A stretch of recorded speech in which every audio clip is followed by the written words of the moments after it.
आज हम स्थिति विज्ञान के अंतर्गत कल जो प्रश्न अधूरा बना था उसी से आगे आज हम लोग फिर से हल करना शुरू करेंगे। कल हम एक समीकरण प्राप्त किए थे r is equal to 2p cos alpha, जिसे हमने समीकरण नंबर पहला नाम दिया था। अब उसी सवाल का पहला हिस्सा हल किए जिससे हमको ये पहला समीकरण प्राप्त हुआ है। अब हम उस सवाल के दूसरे हिस्से के बारे में देखते हैं। सवाल का दूसरा हिस्सा ये कहता है कि उन्हीं बलों के उस परिणामी का 1.5 गुना है जब वे परस्पर 2 बीटा कोण पर कार्य करते हैं, यानी बल वही रहेंगे, कोण बस बदल जा रहा है। तो ऐसी स्थिति में हम यहाँ पर पुनः लिखेंगे, पुनः दिया है सवाल में हमें क्या क्या दिया है उसी के बारे में हम लिखेंगे यहाँ। तो जो बल P है वो P ही रहेगा, Q बल भी P कहलाएगा, क्योंकि दो बराबर बल हैं इसलिए दोनों बल जो है P ही कहलाएगा। और R जो बल है वो अब S कहलाएगा। हम इसे नया नाम देंगे, यहाँ पर लिख सकते हैं मान लो, यानी हम परिणामी बल को अब नया नाम दे रहे हैं। और साथ में जो कोण है थीटा वो अब 2 बीटा हो जाएगा, यानी हमें जो दो बराबर बल दिया गया था वो बराबर बल दोनों P ही है, उनका परिणामी को अब नया नाम दे रहे हैं, R ना बोल के S। यानी जब कोण 2 बीटा कोण पर दोनों बल कार्य करेंगे तो उनके परिणामी बल को हम S नाम देंगे, पिछले में R नाम दिए थे, तो इसे हम मान लो करके लिख सकते हैं। तो ऐसी स्थिति में इन मानों को अब हम पुनः हमारे पास जो सूत्र है r² बराबर p² plus q² plus 2pq cos theta में रखेंगे। तब अब ये सूत्र हो जाएगा r² की जगह r के जगह s रखेंगे, s² हो जाएगा, और उसके बाद ये हो जाएगा p² plus q² plus 2 into p into q की जगह भी p इंटू कॉस, और थीटा की जगह लिखेंगे हम 2 बीटा।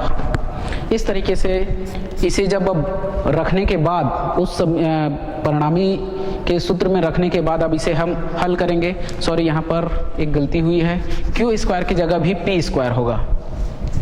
तो इस तरीके से ये 2p² हो जाएगा, p² जुड़ेगा तो एक और एक जोड़ने से 2 हो जाएगा, 2p² प्लस इन्हें गुणा कर सकते हैं तो ये हो जाएगा 2p² और ये हो जाएगा cos 2 बीटा।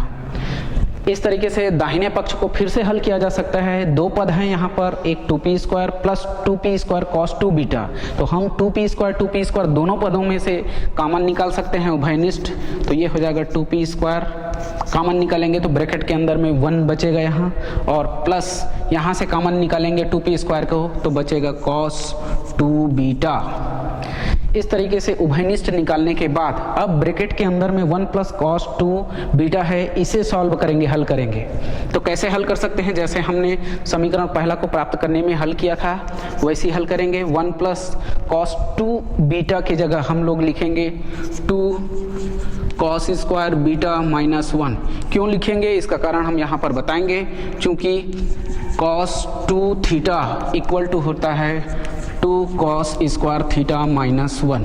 ये सूत्र है त्रिकोणमिति का, उसी का इस्तेमाल किए। अब +1 -1 आपस में कटेगा, यानी घटाने से 0 हो जाता है, इसलिए उसको काट देते हैं। इस तरीके से ये 2p² इंटू अंदर में बचेगा 2 ब्रैकेट के अंदर में 2 cos² बीटा। अब ब्रैकेट को खोलेंगे तो ये हमें प्राप्त होगा 2p² का 2 cos² बीटा से गुणा होगा तो 2 दूनी 4 हो जाएगा, और ये p² इंटू cos² बीटा, और इधर हमारे लेफ्ट हैंड साइड में है s²। अब हम दोनों पक्षों में वर्गमूल लेंगे। वर्गमूल लेने पर वर्गमूल जब लेंगे तो इधर हो जाएगा s, और दाएं पक्ष में 4 का वर्गमूल होता है 2p² का p, और cos² बीटा का हो जाएगा cos बीटा। तो इस तरीके से ये जो समीकरण प्राप्त होगा इसे हम समीकरण नंबर 2 यानी दूसरा नाम देंगे। अब हम प्रश्न के अनुसार चलते हैं। प्रश्न में एक और हिस्सा दिया हुआ है कि जो बल परिणामी बल R है वो उस परिणामी का जो 2 बीटा कोण पर कार्य करता है उसका 1.5 गुना है, तो उसे हम ऐसा लिखेंगे, परंतु प्रश्नानुसार हम लोग इसे हल करेंगे। R is equal to R बराबर है 1.5 गुणा S का, यहाँ पर गुणा का चिन्ह लगा सकते हैं, यानी हमारा जो परिणामी R है वो हमें जो नया परिणामी प्राप्त हुआ है S उसका 1.5 गुना के बराबर होगा। इसी को हम दूसरे रूप में और हल कर सकते हैं। 1.5 को अगर दशमलव हटा दें तो इसी को दूसरे रूप में 3/2 भी कहते हैं। 1.2 यानी 1.5 होता है, 1.5 मतलब होता है 3 का आधा, तो हम इसे 3/2 S लिख सकते हैं। अगला काम हम लोग करेंगे, हमारे पास समीकरण नंबर पहला एवं समीकरण नंबर दूसरा जो प्राप्त हुआ है उसमें R और S के मान जो हमें मिले हैं उनको ला करके हम यहाँ रखेंगे। तो समीकरण पहला से R का मान रखेंगे तो ये हो जाएगा 2p cos अल्फा बराबर, अब 3/2 गुणा S का जो मान है वो है 2p cos बीटा। हम यहाँ पर लिख सकते हैं समीकरण पहला एवं समीकरण दूसरा से हमने ये मान ला करके रखा है। अगला काम करेंगे, राइट हैंड साइड में दाहिने पक्ष में हम एक काम करते हैं, हम 2p को पक्षांतर कर देते हैं। लेफ्ट हैंड साइड से जब 2p को पक्षांतर करेंगे तो हमारे पास cos अल्फा बचेगा बाएं पक्ष में, और 2p पक्षांतर करने पर 3/2 गुणा ये 2p/2p हो जाएगा और इनटू cos बीटा। ऐसा करने पर अब हम देखते हैं कि 2p और 2p आपस में काट सकते हैं। काटने पर हमें जो प्राप्त होगा वो होगा दाहिने पक्ष में 3/2 cos बीटा और बाएं पक्ष में हमारे पास है cos अल्फा। अब हम पक्षांतर करेंगे 2 को जब पक्षांतर करेंगे तो वो cos अल्फा के साथ में गुणा हो जाएगा और हमें प्राप्त होगा 2 cos अल्फा बराबर 3 cos बीटा। और यही हमारे सवाल का यही हमें सवाल में सिद्ध करना था, तो हम लोग यहाँ पर लिख सकते हैं सिद्ध हुआ। इस तरीके से ये हमारा सवाल यहीं पर कंप्लीट होता है। अब हम नए सवाल की ओर आगे बढ़ते हैं। हमारा नया सवाल, हमारा अगला जो सवाल होगा वो होगा, चलिए लिखते हैं,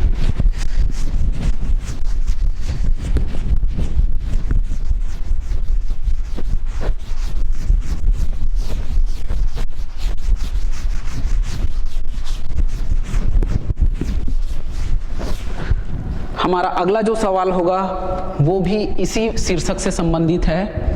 प्रश्न लिख लेते हैं पहले। दो बलों P और Q, दो बलों P और Q का परिणामी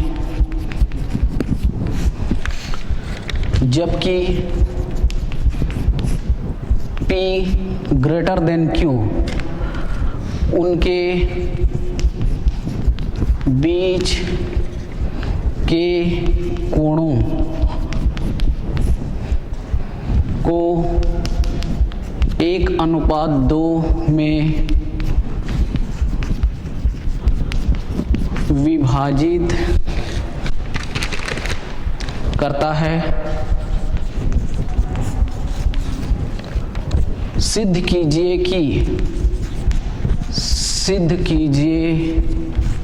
कि उनके बीच का कोण 3 cos inverse P/2Q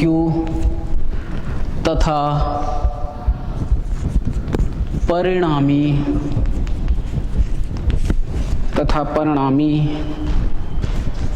P square minus Q square बटा क्यू के बराबर है। तो चलिए सवाल के बारे में देख लेते हैं, सवाल को एक बार अच्छे से समझ लेते हैं। हमारा सवाल यह कहता है कि दो बलों P और Q का परिणामी, इसका परिणामी जो भी होगा, मान लेते हैं हम लोग अक्सर मानते हैं R, तो ये जो परिणामी होगा P और Q का परिणामी R, वो जबकि हमें बताया गया P is greater than Q, यानी P बड़ा है Q से। हमारा जो दो बल दिया है उन दोनों बलों में से P बड़ा बल है और Q छोटा बल है, तो उनके बीच के कोणों को, यानी वो जो परिणामी बल है वो इन दोनों बलों P और Q के बीच के कोणों को 1:2 में विभाजित करता है। 1:2 में विभाजित करने का मतलब बांटना, विभाजित करना मतलब बांटना। उनके बीच के जो कोण है उनको वो एक हिस्सा और 2 हिस्से में बांट देगा। सिद्ध करना है कि उनके बीच का कोण, यानी दोनों बलों के बीच का कोण जो है 3 cos इनवर्स P/2Q होता है, यानी हमको थीटा का मान निकालना है। और तथा परिणामी यानी R का मान जो होगा वो P square minus Q square upon Q के बराबर होगा, यानी R का मान इतना होगा। तो इस तरीके से हमको अब सवाल को हल करना है। तो सबसे पहले हम लोग चित्र बना लेते हैं। चलिए सबसे पहले चित्र बना लेते हैं। हमारे पास मान लेते हैं एक बिंदु D लेते हैं और हम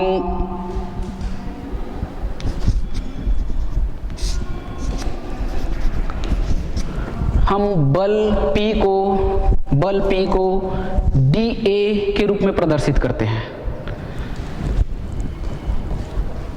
अगला हमारा जो बल है, दूसरा बल जिसे हमने Q नाम दिया है, वो बल Q dB के द्वारा प्रदर्शित किया जा रहा है।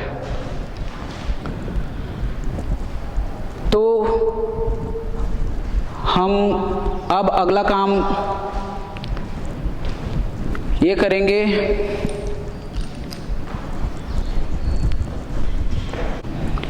हमारा जो बल है, बल P मान लेते हैं हमारे पास चित्र के अनुसार dA से प्रदर्शित किया गया है। दूसरे बल Q को हम dB से प्रदर्शित कर रहे हैं। अब दोनों के बीच का जो कोण है, देखिए 1:2 में इनका परिणामी डिवाइड करेगा, बांटेगा इनको। तो हम लोग यहाँ पर मानेंगे कि इनके बीच का कोण जो है 3 हिस्से में है, यानी अगर मान लेते हैं एक हिस्सा अल्फा होगा तो दूसरा हिस्सा 2 अल्फा होगा, यानी टोटल कितने हिस्से हो जाएंगे? 3 हिस्से। तो इनका जो परिणामी होगा, मान लेते हैं इनका जो परिणामी है वो कैपिटल R है, ये है, और इनके बीच का जो कोण है वो एक होगा 2 अल्फा और दूसरा को मान लेते हैं अल्फा, क्योंकि ये 1/2 या 1:2 में परिणामी जो है इन दोनों बलों के बीच के कोण को बांटता है, इसलिए हम इस कोण को एक को अल्फा कह रहे हैं, तो दूसरा कोण जो है 2 अल्फा होगा, तब 3 हिस्सा होगा। अब हम समांतर चतुर्भुज की अगर रचना करें तो समांतर चतुर्भुज की रचना करने पर कैसे रचना किया जाता है? इसके समांतर और परिमाण में इसी के बराबर इधर एक भुजा बनाई जाएगी और इस बल के समानांतर यहाँ पर उसी की दिशा में एक और भुजा की रचना की जाएगी। तो जब रचना करेंगे तो इस तरीके से हमें एक समांतर चतुर्भुज प्राप्त होगा। थोड़ा सा गलत हो गया, ऐसा कर लेते हैं, ये परिणामी R है। तो इस तरीके से ये जब बल P है तो ये बल भी P कहलाएगा, ये बल Q है तो ये बल भी Q कहलाएगा। और समांतर चतुर्भुज की जब रचना कर ली है तो यहाँ पर एक बिंदु हमको बताना पड़ेगा और उस बिंदु को हम ले लेते हैं बिंदु C। तो इस तरीके से हमारे पास एक समांतर चतुर्भुज का निर्माण हो चुका है। अब आते हैं यहाँ पर, हमारा जो बल है, देखिए हमारा ये जो परिणामी है R, वो यहाँ पर Q बल के साथ में 2 अल्फा कोण बना रहा है। तो हमारा यहाँ का जो कोण होगा इस त्रिभुज का, ये कोण, ये भी 2 अल्फा होगा। क्यों होगा? क्योंकि ये बल और ये बल दोनों समानांतर हैं और ये जो है आधार, देखिए आधार दोनों का एक ही आधार है, इसलिए बनने वाला जो कोण है यहाँ पर एकांतर कोण, या एक तरह से कह सकते हैं एक ही आधार और समांतर रेखाओं के बीच बनने वाला कोण कहलाएगा। इसलिए 2 अल्फा है तो ये कोण भी 2 अल्फा ही होगा। अब हमारे पास इस त्रिभुज का एक कोण अल्फा ये प्राप्त है, ये 2 अल्फा प्राप्त है, तो हमें इस कोण के बारे में एक जानकारी हासिल करनी है कि ये कोण कितने अंश का या कितना होगा। तो उसको हम लोग एक विशेष विधि का इस्तेमाल करके निकालेंगे। चलिए शुरुआत में हमको लिखना है, माना दो बल P और Q का परिणामी कैपिटल R है। उसके बाद हमें बताना है तथा बल P तथा बल Q को dA तथा dB से निरूपित किया गया है। हमने इस चित्र के माध्यम से दोनों बल को dA और dB से निरूपित किया है। अगला काम ये करेंगे कि हमारा जो परिणामी है, जिसे हमने कैपिटल R नाम दिया है, इस समांतर चतुर्भुज का ये विकर्ण है, और ये जो विकर्ण है इसे दो बराबर भागों में इन दोनों बलों के बीच के कोण को बांटता है। तो यहाँ पर लिखना पड़ेगा, माना कोण BDA इन दोनों के बीच का जो कोण है वो 3 अल्फा है। हमको बताना पड़ेगा, क्योंकि तीन हिस्से होंगे तभी वो 1:2 में परिणामी जो है इन दोनों बलों के बीच के कोण को बांटेगा। इसलिए इन दोनों बल P और Q के बीच के कोण को 3 अल्फा हमको मानना पड़ेगा। तब हमारे पास कोण ADC वो अल्फा हो जाएगा, और दूसरा जो कोण है कोण BDC ये 2 अल्फा होगा। यानी डिवाइड करने के बाद ये कोण 2 हिस्सों में बढ़ जाएगा। अगला काम हमको ये करना है कि समांतर चतुर्भुज का निर्माण हमने तो कर दिया, अब हमको बताना है कि ये जो कोण है और ये कोण आपस में बराबर होंगे। तो उस कोण का नाम यहाँ पर उससे पहले हमको बताना पड़ेगा समांतर चतुर्भुज का नाम क्या होगा। ADBC की रचना करने पर, हम समांतर चतुर्भुज की अब रचना कर रहे हैं ऐसा बताना पड़ेगा। तो समांतर चतुर्भुज की जब रचना कर दिए तब हमें क्या क्या प्राप्त हुआ, कोण BD और C बराबर कोण, ये जो कोण है इस कोण के बराबर होगा। तो उस कोण को लिखेंगे कोण ACD, और ये कितने के बराबर होगा उसे भी बता देना है, 2 अल्फा के। क्यों होगा इसका कारण हमको बताना है। एक ही आधार व समांतर रेखाओं के बीच का कोण, एक ही आधार व समांतर रेखाओं के बीच का कोण है, इसलिए दोनों आपस में बराबर होंगे। तो अब हमें इस त्रिभुज के बारे में सोचना है। इस त्रिभुज में 2 कोण हमें पता है, एक अल्फा है, ये कोण का मान 2 अल्फा है। तो अब इस कोण को निकालना है कि ये जो कोण है A वो क्या होगा। तो उसके लिए हम लोग चलेंगे समांतर किसी भी त्रिभुज के तीनों कोणों का जो योग होता है वो होता है 180। तो हम लोग उसी को लिखेंगे। हम जानते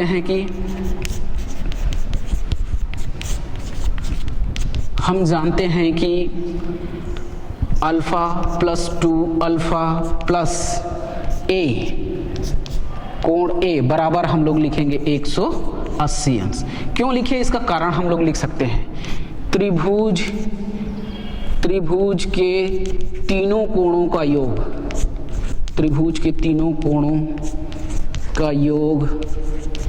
180 अंश होता है, ये कारण है। इसलिए हमने तीनों कोणों को जोड़ा है उस त्रिभुज का।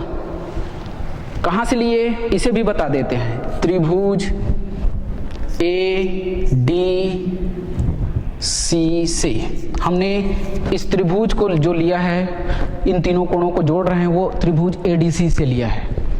तो ऐसा करने पर अब क्या होगा, अल्फा और 2 अल्फा आपस में जुड़ जाएंगे, ये हो जाएगा 3 अल्फा प्लस कोण A बराबर 180 अंश। अब हम कोण ए बराबर प्राप्त करेंगे, कोण ए बराबर, तो ये 3 अल्फा पक्षांतर करने पर उधर चले जाएगा और ये हो जाएगा 180 अंश माइनस 3 अल्फा। यानी हमें अब तीसरे कोण ए के बारे में भी पता चल गया। इसे हम लिख सकते हैं पाई 3 अल्फा। 180 अंश को पाई भी लिखा जाता है, इसलिए हम उसे लिख सकते हैं पाई माइनस 3 अल्फा। अब हम क्वेश्चन को हल करते हुए आगे के चरण में देखते हैं कि हमारे पास इस त्रिभुज में तीनों कोणों का मान हमको पता चल चुका है, तो हम इस त्रिभुज में साइन सूत्र लगा सकते हैं। 11वीं क्लास में हम लोग पढ़े होंगे त्रिकोणमिति में किसी भी त्रिभुज में तीनों कोण अगर पता हो तो हम वहां पर साइन यानी ज्या का सूत्र लगा सकते हैं। तो उसी सूत्र का इस्तेमाल करेंगे हम लोग। लिखेंगे यहाँ पर किस में लगा रहे हैं, कौन से त्रिभुज में, त्रिभुज ADC में ज्या, इसी को अंग्रेजी में बोलते हैं साइन सूत्र से।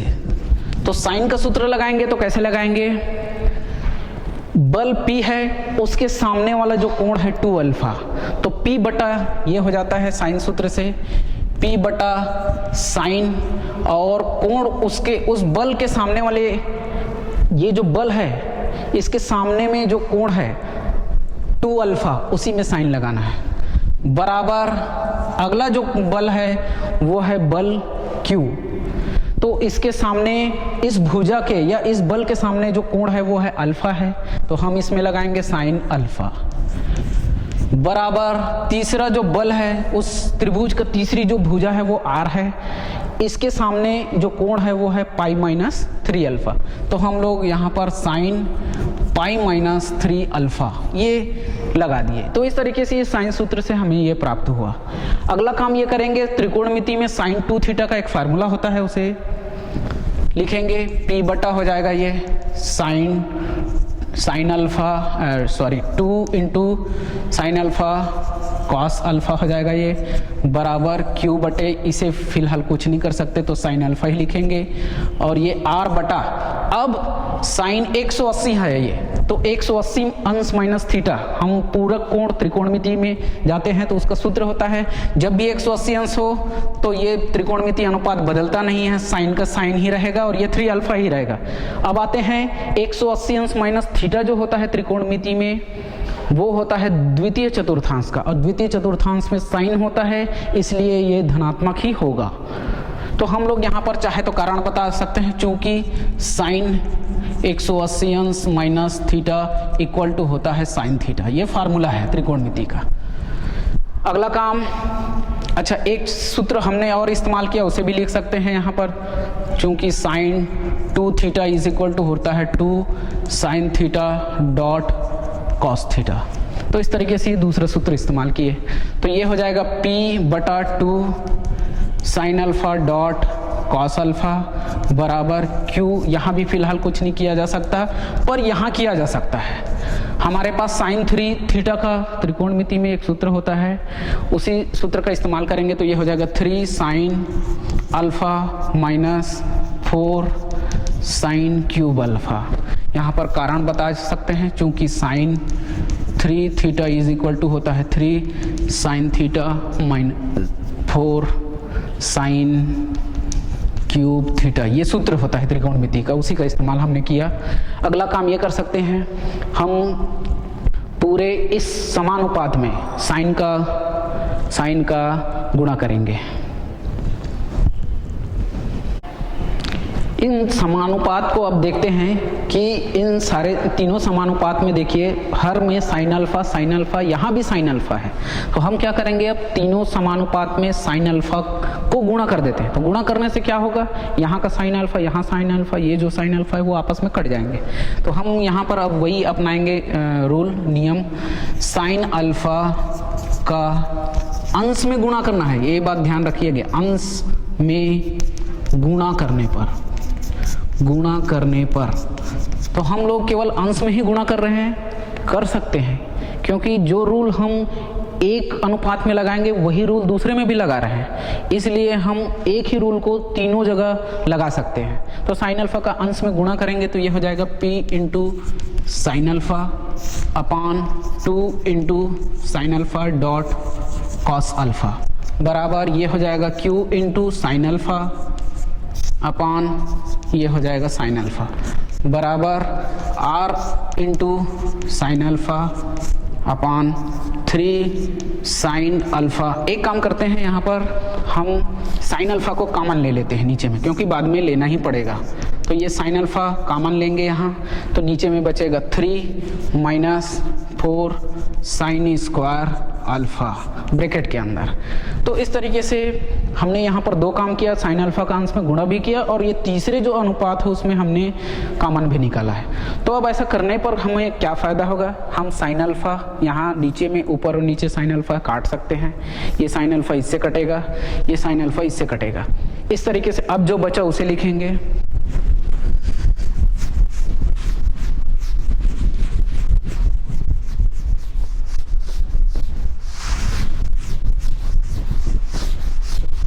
तो अब जो बचा है वो है हमारे पास p अपान 2 कॉस अल्फा बचा हमारे पास, पहला समान अनुपात। दूसरा अनुपात है q, यहाँ कुछ भी नहीं बचा है यानी 1 बचा है बराबर r, और तीसरा जो अनुपात है वो है 3 माइनस 4 साइन स्क्वायर अल्फा। हम यहाँ पर ब्रैकेट हटा सकते हैं। इस तरीके से ये जो अनुपात समानुपात आपस में मिला है इसे हम समीकरण नंबर फर्स्ट नाम दे सकते हैं, क्योंकि इसका इस्तेमाल करके आगे हमको सवाल को हल करना है।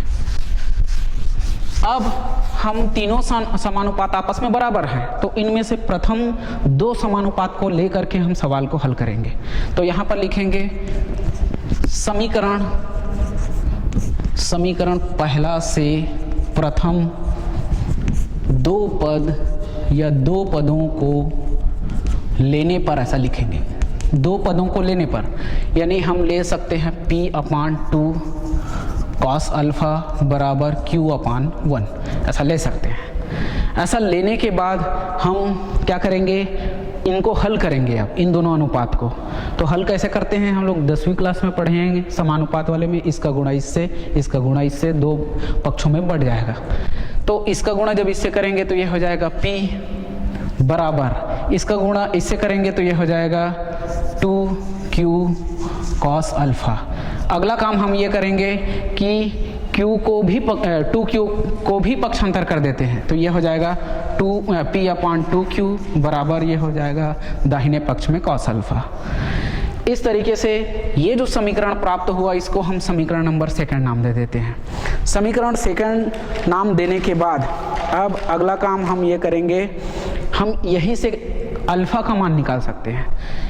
तो इस तरीके से यदि अल्फा का मान निकालें तो कॉस त्रिकोणमितीय अनुपात दूसरे साइड में जाकर के इनवर्स में बदल जाएगा और वो हो जाएगा कॉस इनवर्स p अपान 2q। तो हमें एक पक्ष में मिलेगा अल्फा बराबर कॉस इनवर्स p बटा 2q। इस तरीके से ये हमारा सवाल का एक हिस्सा हमें प्राप्त हो चुका है। यानी हमें कहा गया था दोनों के बीच का जो कोण है, सवाल का एक हिस्सा था हमारा कि उनके बीच का कोण 3 कॉस इनवर्स p अपान 2q है, वो हमें प्राप्त करने में ये सहायता करेगा। अभी मिला नहीं है तो हमें वही अब प्राप्त करना है, दोनों के बीच का कोण। ऐसा लिख सकते हैं, इसलिए दोनों बलों लिखिए, दोनों बलों के बीच का कोण। तो दोनों बलों के बीच का कोण हमारे पास क्या है, इस चित्र को देख करके भी बता सकते हैं, 3 अल्फा है। दोनों बलों के बीच p और q के बीच का कोण जो है 3 अल्फा है। तो हम अब 3 अल्फा लिखे और अल्फा हमारे पास यहाँ प्राप्त हुआ है, उसी को ला करके रख देंगे। तो बराबर 3 इंटू अल्फा की जगह लिखेंगे अब कॉस इनवर्स p बटा 2q, और दोनों बलों के बीच का कोण 3 इंटू कॉस इनवर्स p बटा 2q। ये हम प्रूव्ड कर दिए, सिद्ध कर दिए। एक सवाल का पहला हिस्सा हमारे पास सिद्ध हो चुका है। अब आते हैं सवाल का दूसरा हिस्सा। तो सवाल के दूसरे हिस्से को हमको सिद्ध करने के लिए पहले जो समीकरण है उसी समीकरण में से अंतिम दो पदों को लेकर के हल करेंगे और सवाल का जो दूसरा हिस्सा हमको सिद्ध करने के लिए कहा गया है वो सिद्ध करेंगे। तो चलिए यहाँ पर फिर से लिख सकते हैं, समीकरण 1 से अंतिम दो पदों को लेने पर, यहाँ पर लिखेंगे समीकरण 1 से अंतिम दो पदों को लेने पर। तो अंतिम दो पदों को लेने पर यानी q/1 लेंगे बराबर r/3 - 4 sin स्क्वायर अल्फा, ये लेंगे। अब इसे हल करेंगे। हल करने पर हमें जो सूत्र प्राप्त होगा लास्ट में वही हमारा सवाल का अंतिम दूसरा हिस्सा होगा जिसे सिद्ध करेंगे। तो कैसे हल कर सकते हैं? वैसे ही जैसे पिछले वाले में किए थे, इसका गुणा इससे, इसका गुणा इससे, यानी इसका गुणा जब इससे होगा तो एक पक्ष में चले जाएगा तो r हो जाएगा r बराबर q का गुणा इससे होगा तो ये हो जाएगा q इंटू, इसे ब्रैकेट के अंदर में लिखेंगे क्योंकि यहाँ पर दो पद है तो ये 3 - 4 sin स्क्वायर अल्फा हो जाएगा। इस तरीके से अगला काम करेंगे हम, इस ब्रैकेट के अंदर में एक काम कर सकते हैं, साइन स्क्वायर अल्फा है, साइन स्क्वायर अल्फा को हम लोग त्रिकोणमिति में लिख सकते हैं 1 - cos स्क्वायर अल्फा। तो हम इसे लिखेंगे 1 - cos स्क्वायर अल्फा। क्यों लिखे इसका कारण हम यहाँ पर बता सकते हैं, चूंकि साइन स्क्वायर थीटा त्रिकोणमिति में बराबर होता है 1 - cos स्क्वायर थीटा, ये फार्मूला है इसलिए लिखे। अगला काम ये करेंगे, हम 4 को यहाँ गुणा कर देंगे यानी ब्रैकेट खोल देंगे तो ये हो जाएगा q इंटू 3 - 4 का 1 से गुणा होगा तो 4 हो जाएगा, माइनस माइनस का गुणा होगा तो प्लस हो जाएगा, 4 का इससे गुणा करेंगे तो 4 cos स्क्वायर अल्फा हो जाएगा।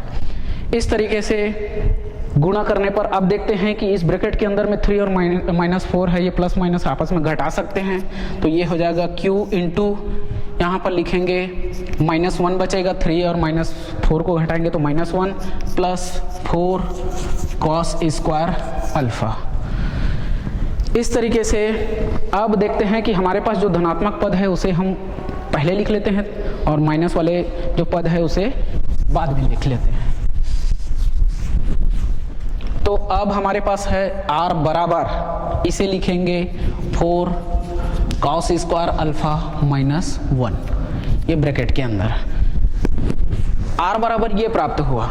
अब अगला काम ये करना है कि हमारे पास cos अल्फा बराबर समीकरण नंबर 2 था, उसमें cos अल्फा बराबर p/2q मिला है, उसके मान को ला करके यहाँ रख देंगे।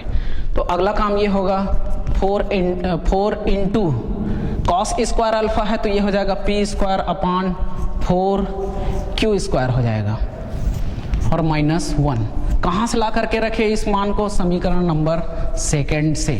हमने समीकरण 2 से मान को ला करके रखा है, p²/4 q स्क्वायर हो जाएगा। तो अगला काम देखते हैं, 4 और 4 को आपस में काट सकते हैं, इसलिए अब जो बचा ब्रैकेट के अंदर में बचा p²/q स्क्वायर -1। अब इस ब्रैकेट को जब हल करेंगे तो कैसे हल कर सकते हैं, इसका हर है, इसका हर नहीं है तो हम लोग तिर्यक गुणा करके इसमें घटा सकते हैं। तो ये हो जाएगा p² माइनस q स्क्वायर का 1 से गुणा करेंगे तो q स्क्वायर होगा और ऊपर में ले जा करके p स्क्वायर से घटा रहे हैं और साथ में हर में फिर से q स्क्वायर लिखा जाता है। ये भिन्नों को घटाना जोड़ना का जो नियम लगता है वही है। अगला हमारा, अच्छा एक चीज़ और भूल चुके हैं हम लोग, q को भूल चुके हैं। आप लोग यहाँ पर q लिख लीजिए ब्रैकेट के बाहर, सभी जगह q को बाहर हमने सामने में लिखा था, यहाँ पर उसे हम ब्रैकेट के पीछे लिख रहे हैं, कर सकते हैं ऐसा। और इस ब्रैकेट के बाहर में फिर से q लिख देते हैं। तो अंश में एक q है, हर में भी एक q है, तो हम आपस में इन्हें काट सकते हैं। तो ये q पूरा कट जाएगा और यहाँ का एक घात, 2 घात कट जाएगा, यानी अब बचेगा p² minus q square upon q। तो इस तरीके से जो r बराबर हमें प्राप्त हुआ, r बराबर p² minus q square upon q, यही हमारे सवाल का दूसरा हिस्सा था जिसे हमको सिद्ध करना था कि दोनों बलों के बीच, दोनों बलों का जो परिणामी है वो परिणामी p² minus q square upon q के बराबर होता है। तो इस तरीके से ये सवाल हमारा कंप्लीट होता है। अब हम अगले शीर्षक यानी अगले टॉपिक की ओर बढ़ते हैं। हमारा अगला जो टॉपिक, अगला जो शीर्षक है वो है घटक बल, यानी किसी बल के दो विभिन्न दिशाओं में या विशिष्ट दिशाओं में घटक बल। ये हमारे शीर्षक है, हमारे सवाल के लिए एक शीर्षक है कि एक बल, ऐसा लिख लीजिए, एक बल का दो विशिष्ट दिशाओं में घटक बल व वियोजित भाग, ये सवाल का शीर्षक, इस हमारा शीर्षक है आगे का। यानी इसको क्या कहते हैं, देखिए, एक बल का, यानी हमारे पास एक बल दिया रहेगा, उसका दो विशिष्ट दिशाओं में, कोई भी दो दिशाओं में घटक बल प्राप्त करेंगे। घटक बल किसे कहते हैं? तो कोई भी बल जिन जिन दिशाओं में अपना प्रभाव डालती है उन सभी दिशाओं को उस बल का घटक बल कहा जाता है। तो हम लोग एक बल रहेगा, उसके केवल दो विशिष्ट दिशा में, बहुत सारे विशिष्ट दिशाओं में नहीं, केवल दो विशिष्ट दिशाओं में घटक बल को हम लोग प्राप्त करेंगे। साथ में वियोजित भाग क्या होता है उसको भी देखेंगे। तो चलिए, सबसे पहले इस टॉपिक में हम एक चित्र बना लेते हैं। मान लेते हैं हमारे पास एक बिंदु O है और ये बल F है। हमारे पास एक बल F है जो कि OC के द्वारा, इस बल को हमने कौन सी दिशा से, दिशा OC है और OC के रूप में दर्शाया गया है इस बल को। अब ले लेते हैं हमारे पास दो विशिष्ट दिशा, तो हम लोग एक दिशा ले लेते हैं OX और दूसरी दिशा को ले लेते हैं OY। हमारे पास बल F है जो कि OC के द्वारा दर्शाया गया है और दो दिशा ले लिए हैं, एक OX और दूसरा OY।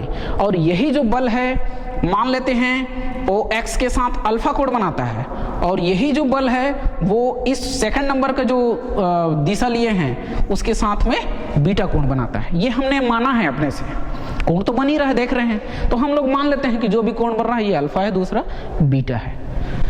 अब अगला काम ये करेंगे कि बल के इन सभी मानों को लेने के बाद अब हम एक समांतर चतुर्भुज की रचना करेंगे। समांतर चतुर्भुज की रचना करेंगे तो कैसे कर सकते हैं? हम एक भुजा खींचेंगे जो कि इसके समानांतर होगा। तो समानांतर होगा यानी जितना झुकाव ये लिए हैं उतना ही झुकाव इधर लेंगे। ऐसे ही यहाँ पर इस भुजा के समानांतर हम एक भुजा का निर्माण करेंगे, तब हमारा ये समांतर चतुर्भुज की रचना होती है। और इस समांतर चतुर्भुज के इन भुजाओं को खींचने पर हमें यहाँ OX पर एक बिंदु प्राप्त होता है जिसे नाम देंगे हम OA, और OY रेखा पर हमें एक बिंदु जो प्राप्त होता है उसे नाम देंगे B। तो इस तरीके से हमारा एक समांतर चतुर्भुज की रचना हो जाती है जिसका नाम है OACB या OBCA। हमारा समांतर चतुर्भुज की रचना हो गई।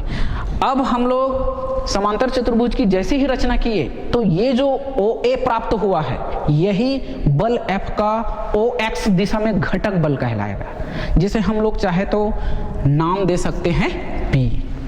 ऐसे ही हमारा जो बल है F, उसका OY दिशा में ये OB जो है वो घटक बल कहलाएगा जिसे नाम दे सकते हैं हम Q।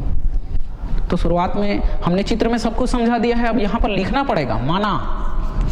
माना OC एक बल कैपिटल F को व्यक्त करता है। फिर लिखेंगे माना OX व OY दो विशिष्ट दिशाएं हैं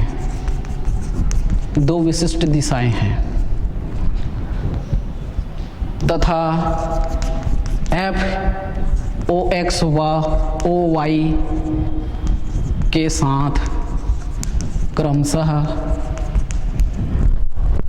अल्फा व बीटा कोण बनाता है।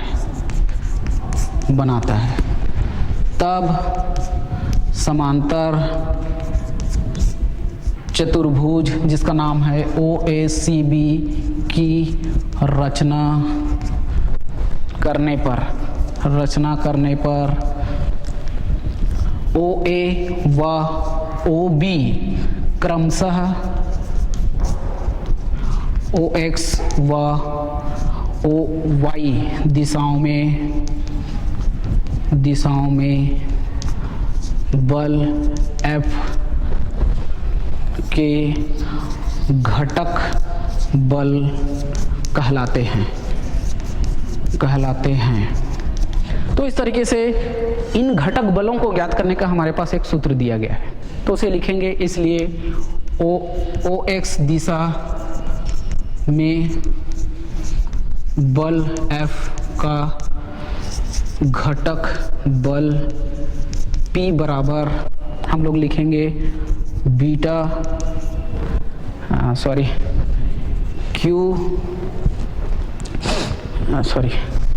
यहाँ लिखेंगे F साइन बीटा अपान साइन अल्फा प्लस बीटा। इसी तरीके से OY दिशा में बल F का घटक बल Q नाम देंगे और ये होगा F साइन अल्फा अपान साइन अल्फा प्लस बीटा। इस तरीके से ये हमारा जो एक बल है उसके दो विशिष्ट दिशाओं में घटक बल प्राप्त करने का सूत्र है।